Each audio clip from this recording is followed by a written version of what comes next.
Oimore kendo machiegni weche gi manyien mago masa adek otieno tich ang'wen ni en tich ang'wen mabende wachno ero nek kanyakla koda monja mabende itimo ne ji pacho ka inya nyithindo manyiri kanyakla koda mine pod mana medore.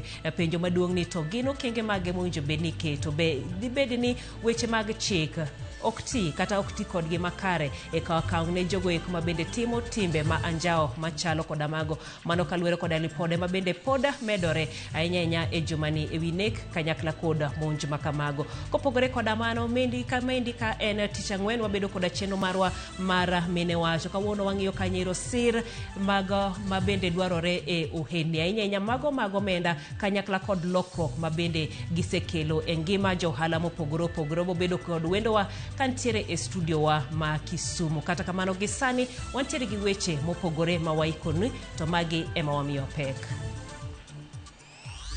Jatend piny William Ruto oromo kod jokanyo e sekta mar wuoth kaka yor lalruok mar geng'o ng'anyo jomatatu e wach nengo mauta. Our recommendation is these tax rates should be reduced. It's outrageous that corporates are paying taxes at 30%, but individuals are paying at 35%. Jokanyo dwani duok piny moko kuom usuru moketi e paro mar chik mar omenda ma higa 2026. Do ochiwo thuolo ni koro inyal pe mwandu tuju madari e kar dak ma Karen Bore Nairobi.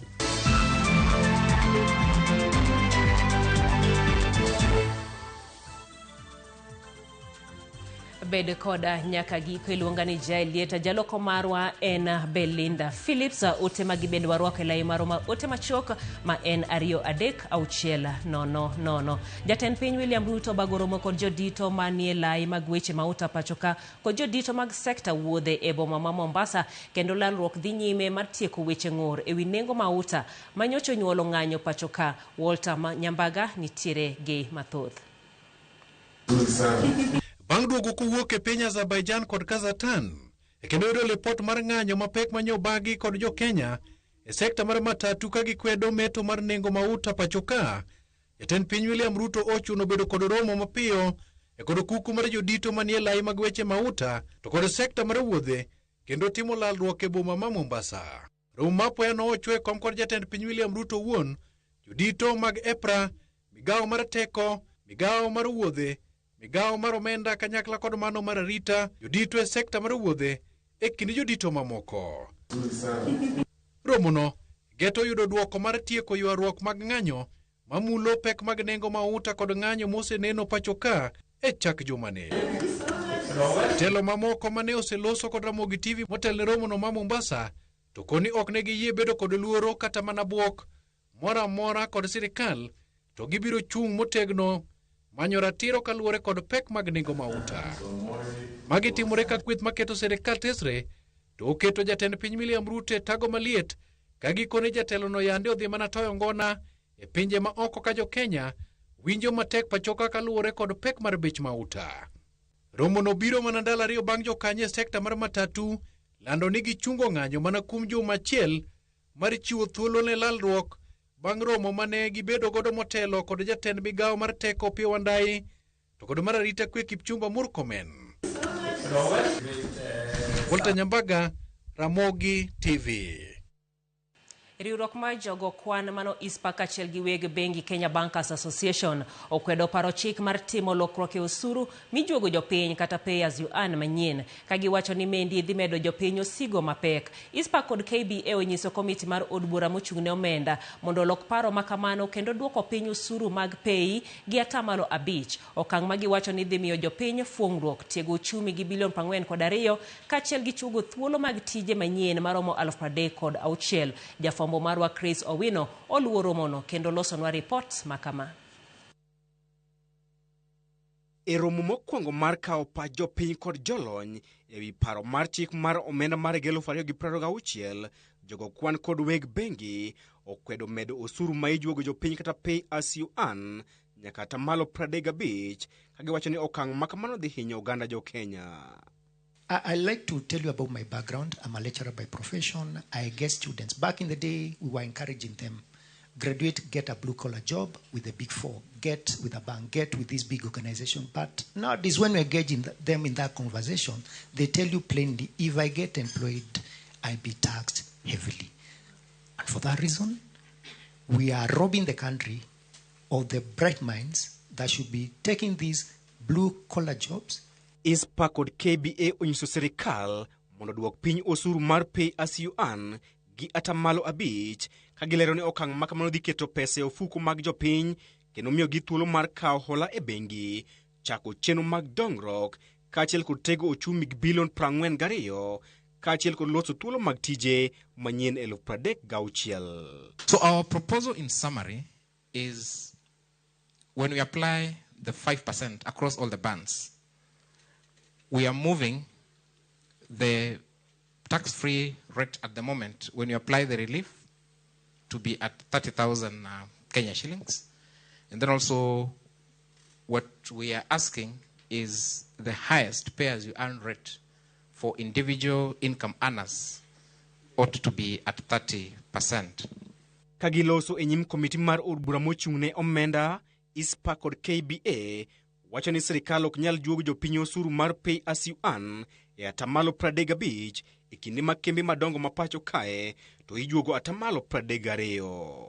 Duol mar choko osuru pacho kae KRA bende oyudore kama tek e wi paro mar chik madwaro ni jo-Kenya ochwal nonro mayango nweng'o magi mag osuru e giko dwe mar 4 ma ok dwe mar 6 kaka timore sani. KBA kod SIPAC okwedo paro makamano ka giwacho ni odhi miyo jo-Kenya thuolo machuok mar chwalo nonro magi. Kenyans have quite been complying with tax payment. So the question is, if it is working, why would you want to change it?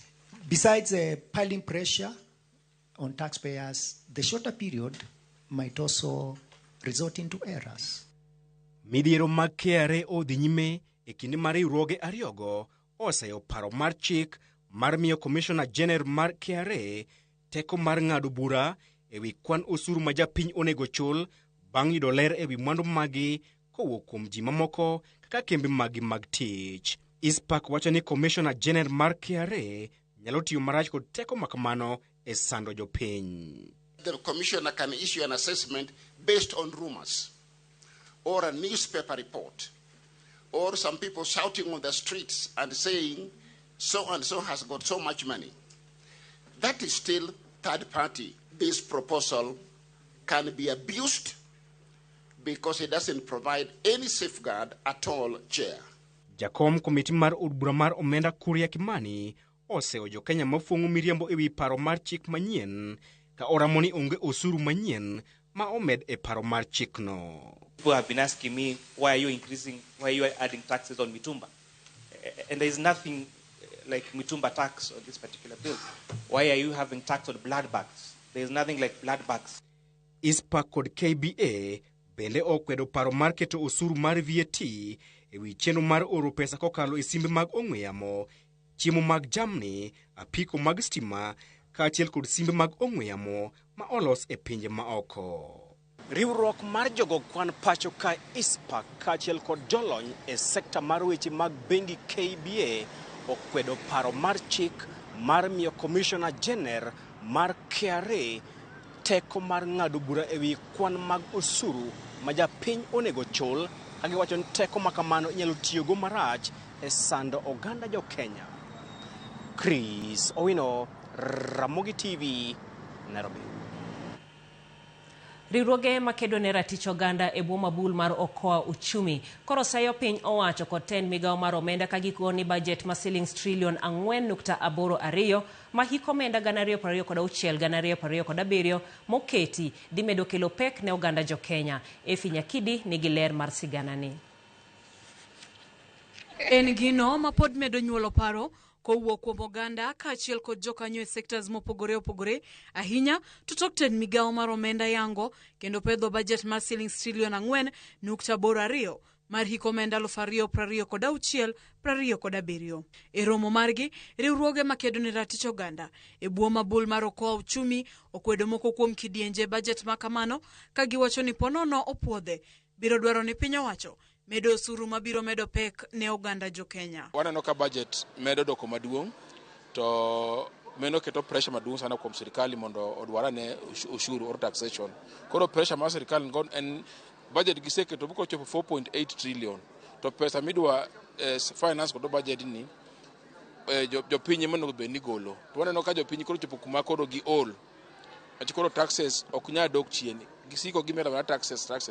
Koro sani koro gichopo kuma koro gitero kata taxes kuonde ma waparo no bedni owe. No chingen taxation nyaka rang ni jomoko be nyaka bed protected. Gimedo ni budget makamano biro chuno piny owacho ka ogowi kowuok kuom bengi kod jochiw hola ma pacho ka chal manyalo ruombo piny ohelni mag ji giwegi. Domestic borrowing is projected to raise a whopping 900 billion, which constitutes 89.6% of the total proposed borrowing for the financial year 2026-2027. This raises serious concerns about the government's growing reliance on domestic debt financing, its potential to crowd out the private sector, and the collapse of businesses and job losses. Gichiwo pachgi bende ewi paro machi komenda mahiga 2026-2027 magilero ni ok de oganda jo Kenya maonge tije kod mago mayuto margi ni piny wirani parono chano medo osuru ewi mwandu mopogore opogore. The bill ignorantly uses masculine language, discriminates against poor people who file nil returns, and targets our youth population by requiring them to file their returns way ahead of everyone. Magi giyango ni timore kinde mapek mar ngima ni malo kendo medo turo oganda. Gidwaro piny owacho orang kendo keto kenge makare maduoko piny nengo mauta kod bero sekta mar somo kod thieth e kind mamoko. Onego bedni bunge oranga nenu ang'o mafuta ok nya dok chien. Mafuta ni kod taxes mang'eny kabisa. To mafuta ni sama koro obedo malo odhi interfere kod cost of living. Yeah, cost of production dibedo mamalo, inflation dibedo malo, to ng'eny ji purchasing power margi dhi dok piny. Wach koro pesa min kod matin ok nyal nyiewo kod gik moko nyalo romi. Koro apani ka sirkal dhi mbele kod charge mafuta pesa mang'eny. Economy dhi suffer as a whole. To sirkal biro koso kata na pesa mag biro kawo kuom ji. Wach koro ng'eny ji ok dhi business. Business kosepodho to taxes gidwa yudo kure. Efinya Kidi, Ramogi TV, Nairobi. Lipot mar bero yango ni japuonjre ma grade 6 mano Masi Mureithi manyo kwany ringre mare kowiti e bath apaya gweng' Malare kaunti ma Nakuru nye ode aching ogowiye kod gimoro mapek kendo bambe. Obila wacho ni gisemako Achicha ma wacho ni en jaiga 16 gino ma obila nono adieri mare. Achijno onyiso obila ni jachien emomiyo onego japuonjre no e kinde manodhi e skul. Jafomo maro Cynthia Onyango ni kod ler. Gikone anyuola mar Masi Mureithi, japuonjre ma jahigni 12 manyo kwany ringre mare puoth oduma, oyudo adieri wi gima okelo tho mar nyathigi manonegi e kinde ma odhi e sikul. Kaluwore kod lipot mar jatim bero Dr. Wangari Wambugu, Masi eni kod adhonde ng'ute, adhonde manyiso bembo kod ranyisi mar decho. Lipodno medo lero ni Masi neni kod adhola manyiso gocho gi gimoro mapek e wiye. Kaluwore kod nonro mare kaka jalony, Wambugu yango ni gima okelo tho mar japuonjreno en decho maching kod adhonde mag bembo. So the cause of death was manual strangulation, and there were also sexual assault injuries. On the external surface of the body around the neck, there were multiple bruises. There was a lot of trauma to the body, especially around the neck. There was also a bite on the right upper arm. Uketo ler ni onge gimoro ma otucho wang'i kaka osebedo kaliekore ka gima oneno en chwer mar remo kaluwore kod decho. Jatim bero Wangari Wambugu wacho ni gikawo nyirni mag dende madhi konyo timo nonro matut kata toxicology mar yango mago ma wang'e ok nyal neno. Anyuola mar japuonjreno kotelnegi kod Godfrey Maina ma en jaloso elo anyuola owacho ni gineno kaka bero tim maler maonge gima opandi kendo kwayo bila matimo nonro mondo neni rawera mitudo kod nek mar japuonjreno otwe. Wanahitaji msaada kwa sababu naona walikuwa mazishi ya baba yao, buka yao kule Nyeri Friday. Sasa unaona sasa Monday, unaona shida imeingia. Sasa unaona ni familia ambao hii kazi inataka pesa. Achich mitudo kod nek makamano mawachore ni en jahiga 16 oyie ni nyonego japuonjreno kendo jachien ema omiyo otimo timno. Obila kata kamano wacho ni gimedo timo nonro matut mar yango hike kod gima omiyo nonego japuonjre no. Is admitting to have committed the offense. And as you know, an accused person can allege anything as the motive. He is alleging that he was under influence of some witchcraft forces. He is in custody, awaiting processing for production before court tomorrow. Cynthia Onyango, Ramogi TV. Wach mabende pod chal gi mano en ni achich mitudo koda ketho mar bambo nyithindo 21 e kareso nyithindo mojwang' mantiere Rabai County ma Kilifi nochwale doho ma Shanzu Mombasa kama nodonjne kod ketho 63 mar rocho ratich nyithindo. Achijno mane okwedo ketho makamago nokwayo doho mondo mi owe thuolo kod bond, gino mane okwedi gi okinde mag piny owacho. Joja oko giler mathoth kowuok Mombasa. Achich Almasi Rama mong'ere kod nying mar oledhi kaka Mjanja Almasi ne ochwale doho ma Shanzu Mombasa kuma nodonjne kod ketho 63 mag rocho ratich nyithindo. E nyim jang'ad bura Lea Juma, doho ne onyisi ni achijno mani kod kar reso nyithindo mojwang' midendo ni Ribe Rescue Ranch ne obambo nyithindo 21 manyiri kama tin mogik kuomgi en mano ma jahigni 5. Kati ya tarehe 1 mwezi wa kwanza mwaka 2020 na tarehe 7 mwezi wa 5 mwaka 2026, Kamberibe area, Rabai Sub County, Kilifi County, ukiwa na wengine ambao hawako kotini kwa kufahamu, uliweza kumweka mtoto B16 mwenye umri wa miaka 10 kwa nia ya kumtumia vibaya kupitia ngono. Ni kweli ama si kweli? Kaluwore gi obila matimo nonro ewi wachni, en anjao mikoni osebedo kotimo e thuolo mar chiegni higni 5 e kind tarik 1 dwe mar 1 higa 2020 nyaka tarik 7 dwe mar 5 higani.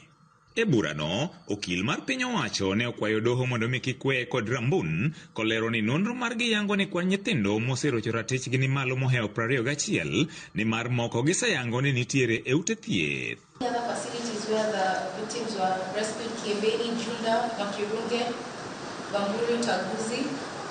These are some of the facilities where the accused person is known to live. And as of now, they are considered a crime scene. And therefore we believe that he will not have a fixed place of abode.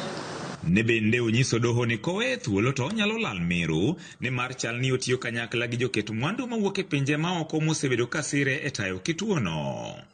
There's also a probability that the accused person is capable of absconding court because of the seriousness of the offense. E bwo okil mare, achijno ma jahigni 27 ne okwedo kethogo duto kendo kwayo doho mondo mi oyie thuolo kod bond, kolero ni en kod nyithindo 6 maduto geno kuom sir mare, ka bende otuo ni onge kata mana passport manyalo miyo oringi odhi e pinje maoko. The court has not been informed how the accused will interfere with the witnesses. We are only told that the respondents' associates, I use the word associates in quotes. We are not told who these associates are, the names of these associates. Achijino ne odwoke odang'enge ka burano koro biro dhi nyime tarik 8 dwe mar 6 higani kuma doho biro ng'ado koda ibiro weye kod rambun koso oyo. This court has noted the application by the prosecution opposing the bond, together with the oral submissions by both the prosecution and the defense. To assist the court further in making a determination on the said issue of bond, I direct that the probation officer shall avail a pre-bail report. George Aoko, Ramogi TV, Mombasa. Doho mamalo koro chiwo thuolo ne jopecho mondo pe mwandu Raphael Tuju ma en dag ohala mar Dari Business Park. Dono kata kamano pod ochungo pecho mar mwandu ne machielo mar Entim Sidai ma pod iluwo buche. Simfros Okinda nigi ler. Gikone mwandu mar manen jatend migao Raphael Tuju e kar ohande mar Dari Business Park mayudore kar dak makare Nairobi nyalo pem tok doho golo ng'etono kawuono. Ing'eto mare, jang'ad bura Moses Ado ochiwo thuolo mondo mwandu mag manen jatend migao Raphael Tuju e kar ohala mar Dari Business Park ope mondo meneno ti godo e chulo gowi manoka higa mar 2015 kod bengi mar East African Development Bank. Jang'ad bura no kata kamano ogolo chik machungo uso mwandu machielo mar Tuju mong'ere kaka en tim sidai kirito winjo kod ng'eto mar burano.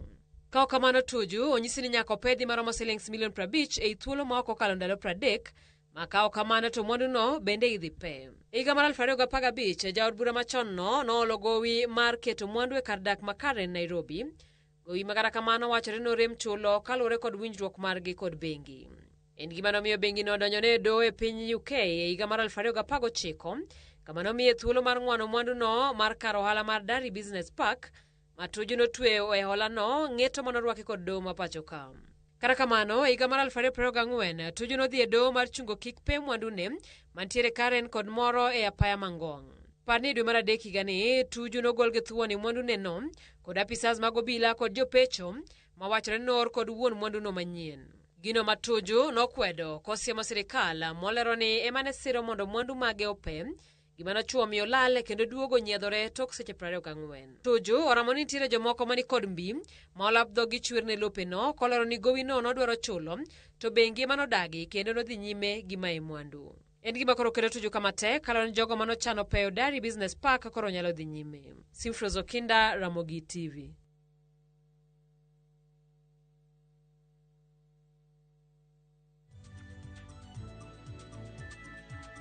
Aero kamana inya kuom lipod na ero Simfrozo Kinda mabende terowa e yueyo wa mokwongo e weche gi manyien mago mag ang'ich welo kineno bata kendi mano wendo na mabende nitiere studio ma Kisumu Shamira Atieno mabende en jata tije mar Mama Hassan Enterprises mabende wadhi twak godo mana bang' kinde machuok e chenro mar mene wacho wachno ero weche mag sir mag ohala ahinya kotenore kod omenda kanyakla kod lokruok masir makamago nyalo miyo ohala ahinya mar ng'ama miyo bobedo ka watwak kode mana bang' kinde machuok mano kanyero Shamira Atieno modhi bedo ka watwak godo e chenro mar mene wacho bang' kinde machuok kidhi mabor. Kata kamano gisani Naftali Oko jauradi mar awendo ero kamana ahinya kuom kete e weche gi manyien Rei Wuoda Genga kantiere Kadem wacho ni Ramogi ler nek mar jopuonjre manyocho timore no ok ber onego bila otim nonro mondo jonyuol nyathino oyudane ratiro. Kufur kantiere Nakuru iworo jotendwa maluo land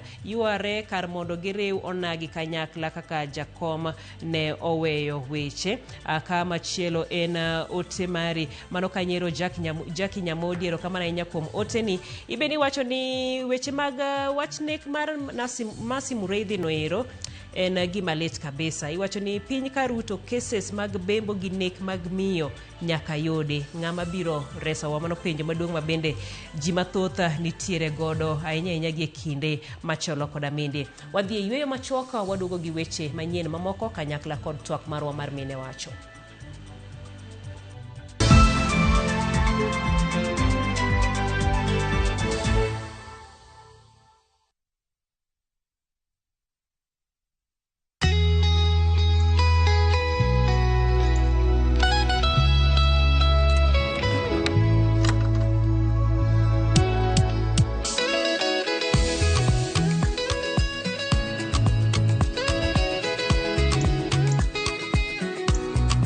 Every journey has a start.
Fanikisha, empowering women, fueling prosperity through networking, entrepreneurial training, and financial support.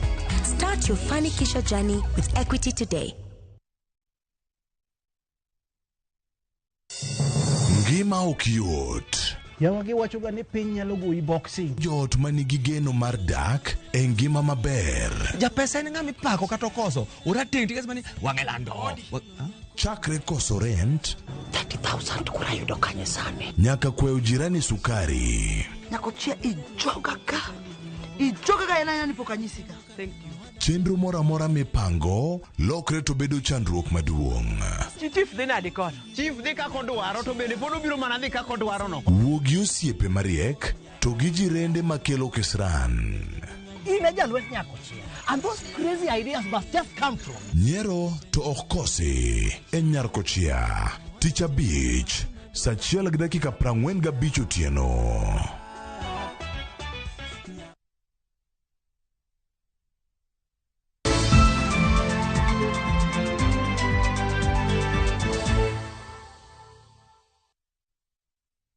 Machiegni kendo moko kuom jodak e boma ma Siaya nyiso geno margi ni gedo mag udi maromo units 822 ma nengogi ogonyore madhi nyime ka chung od bura mar Lego Usonga biro duso bomano kendo duoko chien nok mar udi kanyo. Kaka Steve Biko lero, rowere matie kar gedo no kod mago mantiere tiegruok bendo poyo ber ma utego magiwacho ni chugonegi thuolo mag tije.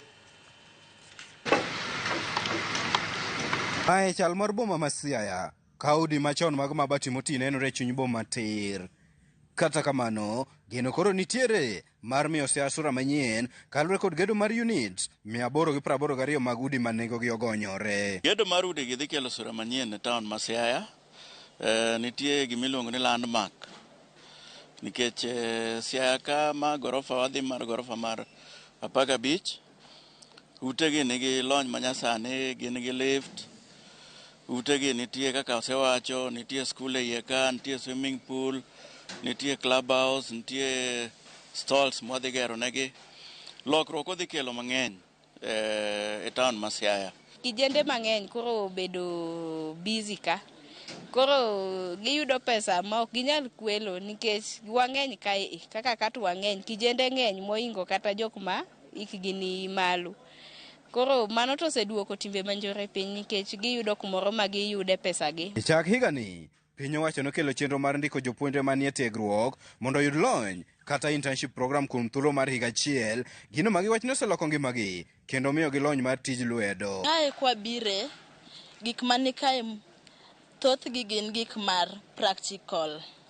To ng'ene skul ipuonjowa gige theory. Koto practical kae wabiro mar ng'eyo to kaka sani kuom thuolo mosebede ni wang'e kaka aseng'e kaka inyagedi, kaka wanyatimo setting out, kaka inya interpret drawings gi kainago waseng'e thuolo ma wasebede ni. Skul ok puonjwa gik mang'eny lakini ka ipuonjwa gik mang'eny.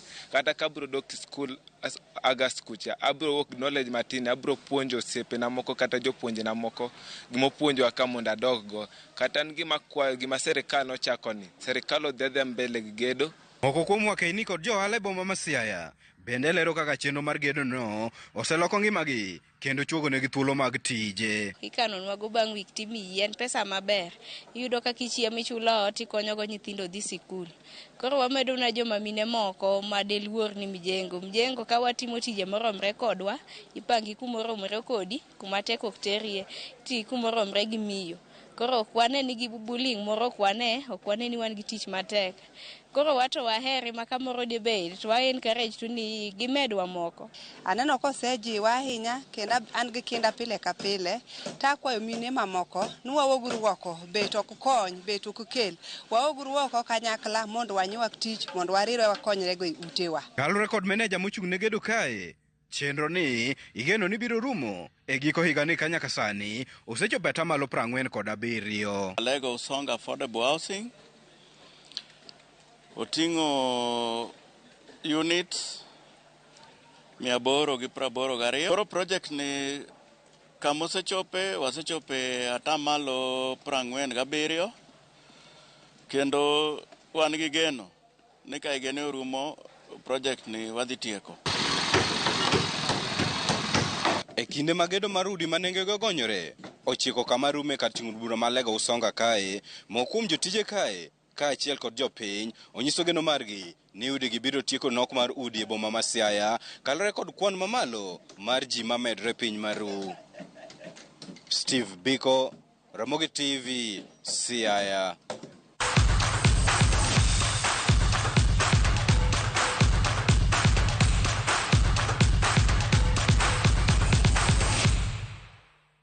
Machiegni kama indi wadonjo e pau tuke kuma ng'wecha mag Nairobi City Marathon ma ibiro bagi dweno ero mar auchiel higani oywayo jong'wech maromo 10,007 kwan mamalo mohewo higa mokalo manobedo kanyero gi jong'wech maromo kanyero 10,006. Nairobi City Marathon mibago higa ka higa medo bedo maduong' pacho kaka higani obiro bedo gi kidienje mag ng'we kinda, ng'we nus kinda, ng'we ma kilomita 10 kod mar kilomita 5. Director ma Nairobi City Marathon George Kariuki olero ni piem biro chakore nyim City Hall saa 12 okinyi kendo biro ringo kokalo Kanyero Kencom International House, Hilton, Mama Ngina, Moi Avenue kapok gidonjo Nairobi Motorway nyaka ABC Place ka ng'wech rumo Uhuru Park.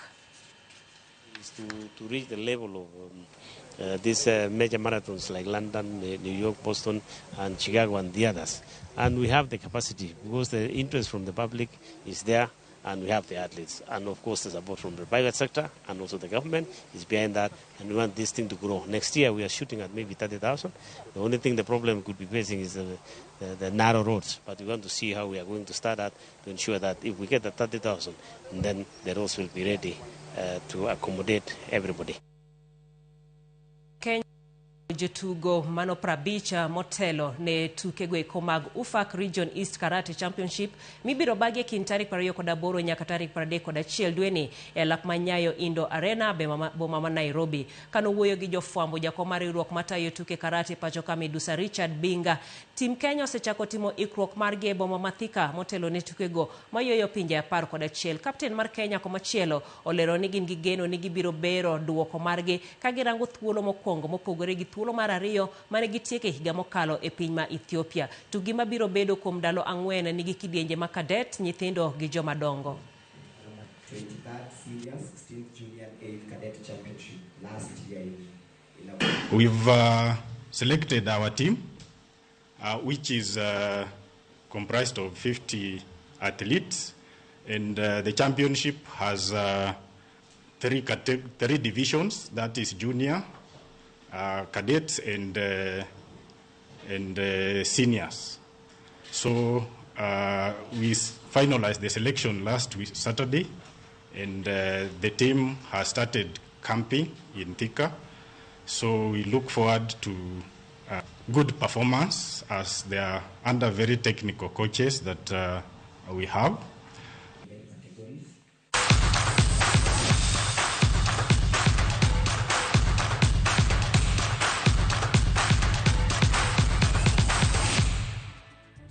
Weche manyien orumo gi kanyo, kata kamano chendo pok orumo ka gisani waikore mana donjo Kanyero e twak marwa mar mene wach. Mana kaka nawacho ni kawuono ni wang'iyo weche go mag sir mag oheni ahinya mag joma mine, ahinya ka wang'iyo weche go mag omenda. Ere kaka in kaka ng'ama miyo kata ja ohala inyalo ketori e ong'ala manyime mondo iyud sir makamano mabende geri kanyakla kod ohandi kod jogo eko duto te mabende dibed ni yudo yuto e ohandi kanyo. Wantiere kod Shamira Kinyi e boma ma Kisumu kata studio ma Kisumu mabende wadhi chako godo twak bang' kinde machuok. Kik idhi mabor.